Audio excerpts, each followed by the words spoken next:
With Medicare recently releasing the updated premiums and deductibles for 2025, here are 5 ways to help reduce your Medicare cost in 2025. Number one is, instead of going with a Plan F, which some people can still qualify for, or a Plan G, which is the most popular Medicare supplement across the country, you may want to consider going with a Plan N or even a high deductible plan like a high deductible G. A Plan N simply adds 2 copays and it does not cover the excess charges, where a high deductible Plan G says that you, the Medicare beneficiary, have to pay your 20% up to $2,870. That's the deductible for 2025. And once you meet that deductible, the Medicare will continue to pay 80%, and then your supplement will pay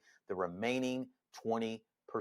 Tip number 2 is simply going with a Medicare Advantage or Part C plan instead of original Medicare with a supplement, a drug plan, and any other ancillary plan that you may need for your healthcare needs. Now, the big difference is a Medicare Advantage plan basically takes all of the benefits and puts it under one roof. The 2 biggest concerns that you need to be concerned about when going on a Medicare Advantage plan is, number one, you want to check all of your providers, all of your doctors, and all of your hospitals to make sure that they are in the carrier's networks. We actually like to make sure that you go on a PPO plan versus an HMO Medicare Advantage plan if one is available in your area. The other thing that you want to check is the medicines. You want to make sure that all the medicines you are currently taking are in that specific carrier's formulary, because if they are not, then you will have to pay full price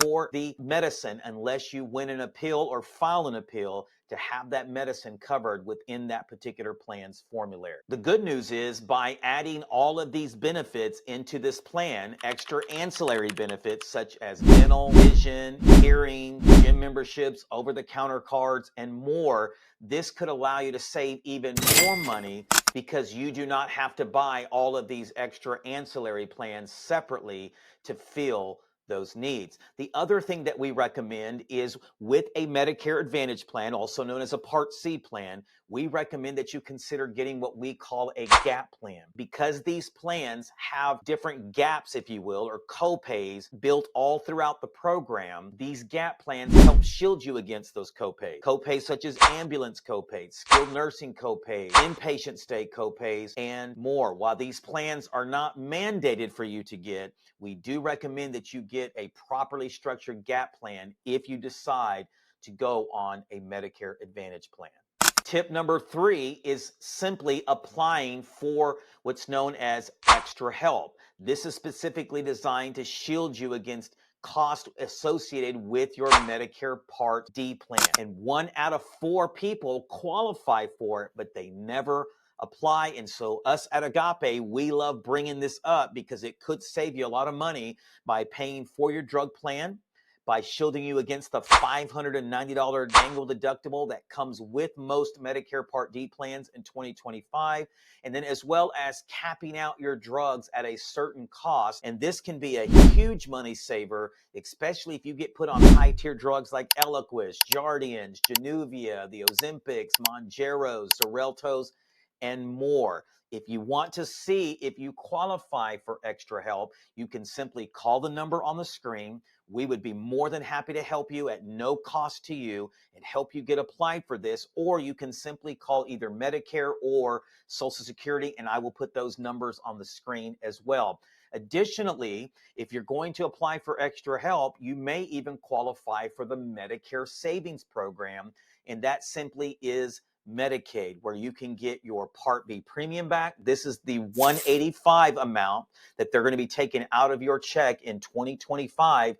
You could possibly get that back if you qualified for the Medicare Savings Program, as well as get all of your co-insurance, deductibles, and other gaps that need to be filled by applying for this program as well, depending on the level of Medicaid that you get. And you don't have anyone to help you, once again, call the number on the screen, visit our website. We would be more than happy to do this at no cost to you. Or on the Medicaid side of things, you just simply need to call your local Medicaid office, whatever office is serving your local county, and apply for Medicaid. Before we give you the last two tips, real quickly, if you are getting value out of this video so far, please take a moment to hit the like button for us down below. Also, subscribe. That way you're notified every time we drop fresh content like this. And then comment below if there's something that we didn't address or you have some additional questions that may arise from watching this video. This just helps us help more people like you. All right, the final two tips. Tip number 4 is to make sure that you are reviewing and reshopping your Medicare Part D and your Medicare Advantage plans yearly. These are 1-year agreements, and you never want to adopt a mindset that, well, if it's not broken, I'm not going to worry about trying to fix it. You never want to adopt that mindset when you are on either a standalone Part D plan or a Medicare Advantage plan, because they can change yearly, which means certain doctors or hospitals or providers may not be in the network the following year, or your medicines may not be covered exactly the same way like they were, the previous year. So these are the reasons that you want to have a Medicare advisor who can help you do this, so that way you can make sure year by year you're getting the most bang for your buck, so to speak. And we would be more than happy to help you do that. Agape, either myself or one of our seasoned advisors, are more than happy to review your plans. And let me just let the cat out of the bag. There's no additional cost to use a professional like myself to make sure that you get it right every single year. All right, the final tip is you want to work with a broker slash advisor and not just a captive agent. What is the difference?